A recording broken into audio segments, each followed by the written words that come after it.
I'm Suzanne Ross of the Raven Foundation, where we work to make religion reasonable, violence unthinkable, and peace a possibility. And I'd like to talk to you today about something that's in the news, which is the publication of the torture memos, the memos issued by officials within the Bush administration that justified torture, and the whole discussion about whether or not this is a situation that deserves criminal prosecution. And I think that I'd like to connect that discussion with something that happens in the gospel narrative of Jesus' torture and suffering and death. So let's take a look at this. The discussion about these officials sort of falls along two lines. Either they were bad people with callous disregard for the law and human suffering, who were doing terrible things and mostly against innocent people. Or the argument goes that they were good people caught in a bad situation, doing bad things. But how do we know the difference, whether they were good people or bad people? And the question for me also is, what's the impact of that decision? Because if we decide that they were bad people, then we can say that they're nothing like us, that what they did has nothing to do with me. But if we decide that they were good people, then we have to ask ourselves, how are they like me, and where do I get caught up doing bad things also? And I think that is the message that, or the question that's being raised in the gospel narrative, in the figure of Caiaphas, who endorses Christ's crucifixion. And when the figure of Caiaphas is discussed often in Bible studies or in Christian circles, Caiaphas represents bad people. It's clear that Caiaphas was a wicked man doing a wicked thing, which was persecuting the Son of God and endorsing the death of Christ. And we often explain that by saying that, well, this was part of God's plan, that Christ suffer and die in order to redeem us.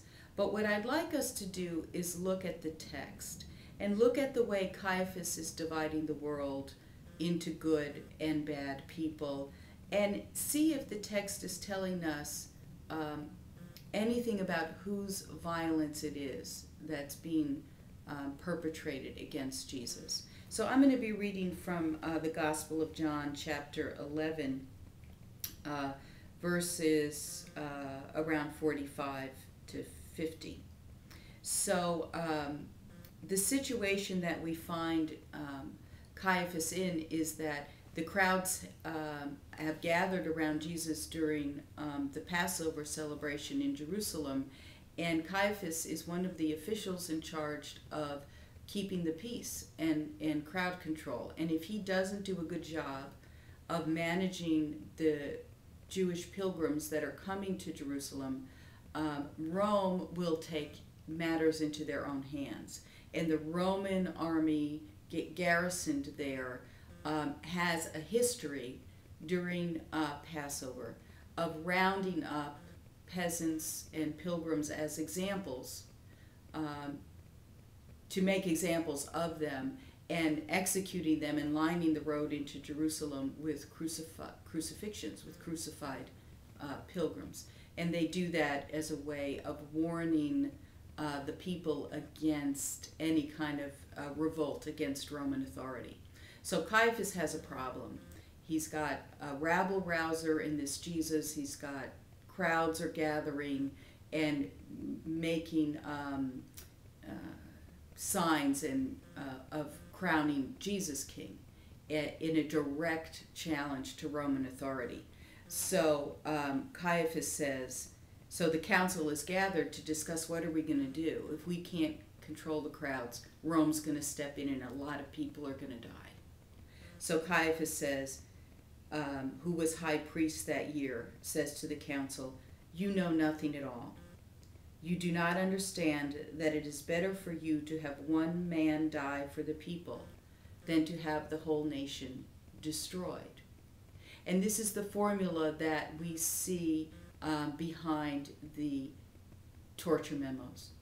The feeling at the time right after 9/11 was that we were under threat of violence, just the way Caiaphas felt, and that it was better for a few people to suffer to save the majority of people.